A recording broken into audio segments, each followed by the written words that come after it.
Today I'm going to talk about how to build a celebrity personal brand and really how I 10x'd my business by doing that and building a mass audience.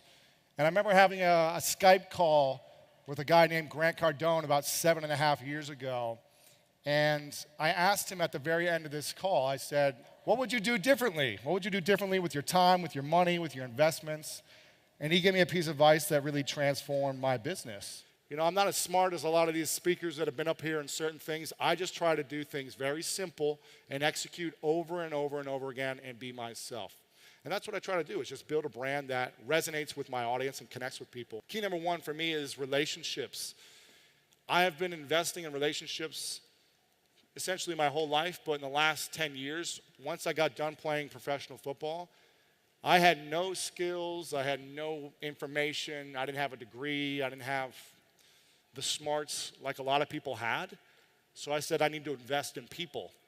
And I need to invest in the people who have all those things so I can build relationships with them and build opportunities. Really, I focused on one thing, and that comes down to value. I think about, every time I connect with someone, and I've had a lot of people come up and connect with me over the last 24 hours, and it's been great to meet some of you. And some of you have done an amazing job just meeting me for the first time in the things you say. And some of you, I would give some constructive feedback on how to connect with someone like me or anyone else. Because right away, I can tell someone's agenda. Anyone can. We can all tell someone's agenda. Whether we're getting a cold call or meeting someone in person or I'm up here on stage, you can tell my agenda.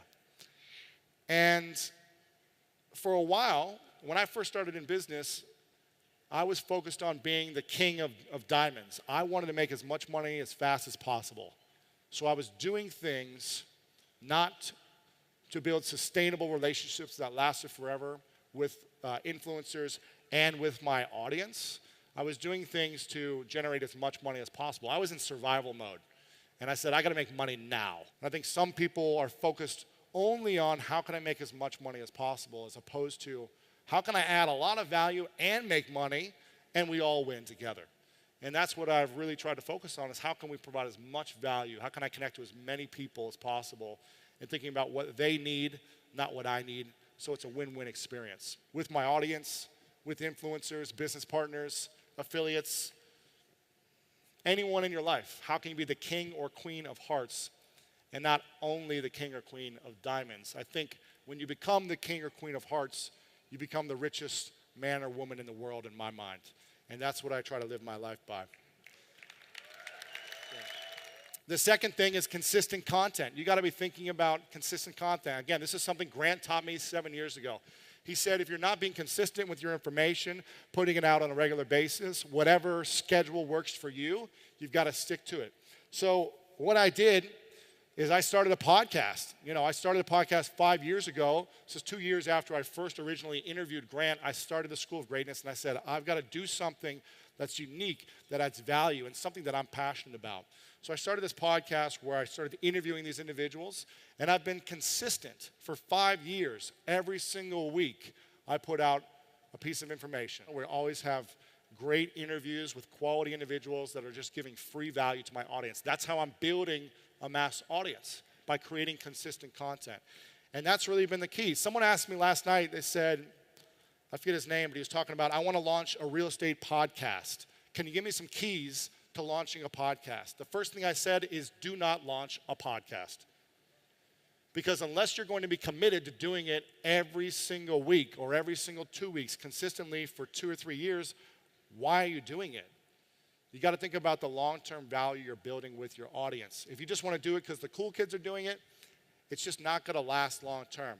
So key 2 is consistent content.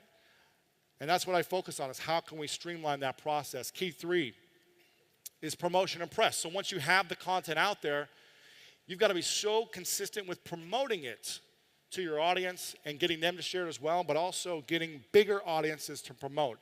The press.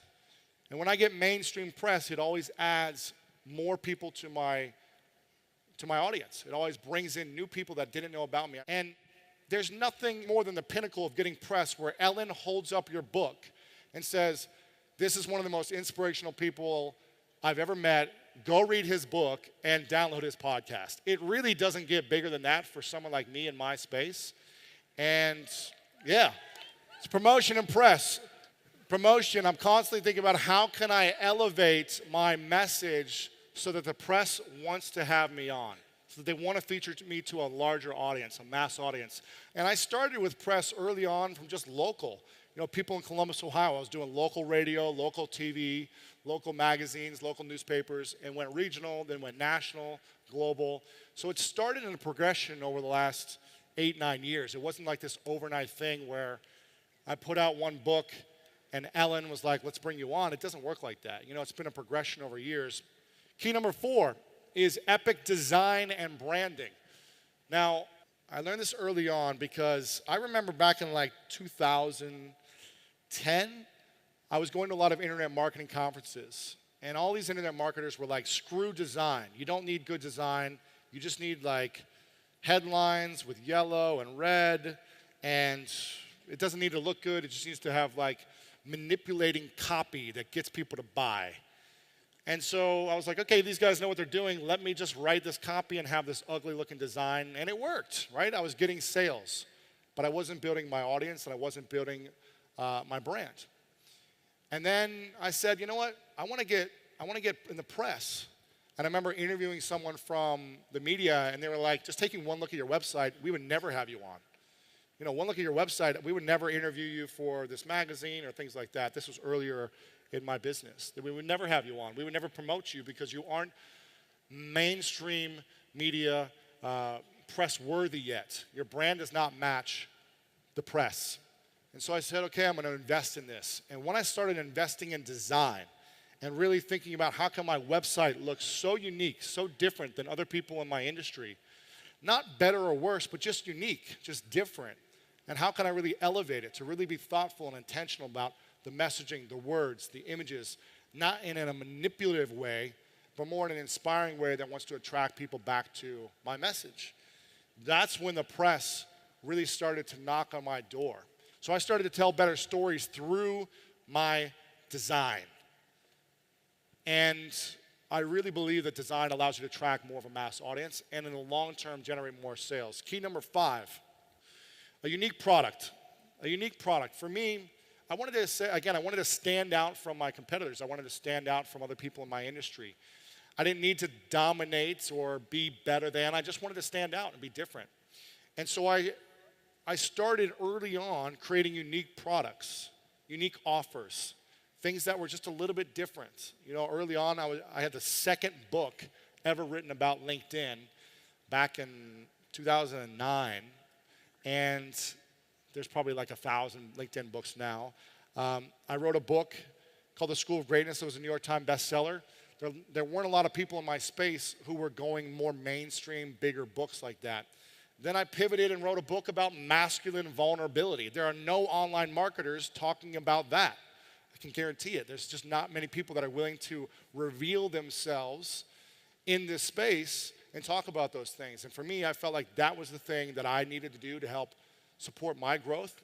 Maybe the thing that's not going to make me the most money, because this book doesn't make me a lot of money, but it gets me the press, it gets me the attention, it gets me the audience, it gets me the people that connects to their heart on the deepest level. And when I connect to someone's heart, I believe that they'll stay around for a long time. They just want to be in the ecosystem of the content I'm putting out and what I'm providing.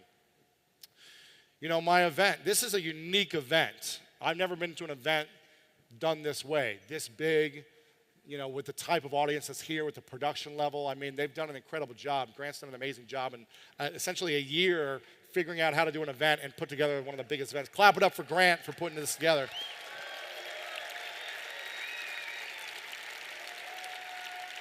So I remember thinking about doing my own conference a few years ago.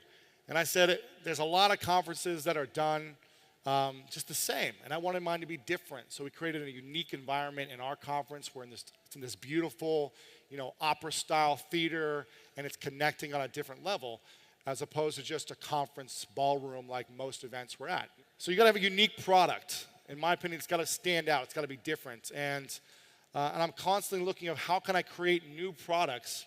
Grant always tells me, he's like, you got to have more products, man. You got to have more products. He's always telling me to create new products. My team's like, we got too much going on. We got to just focus on what we're doing. So I try to balance what Grant is pushing me to do and what my team says we need to do. But our courses, from our books to our courses, like the way we create them, the way we develop them, the way we add value, it's all unique and different. And that's what I focus on. How can we be unique and stand out? It's easier to sell something when you stand out and you're different.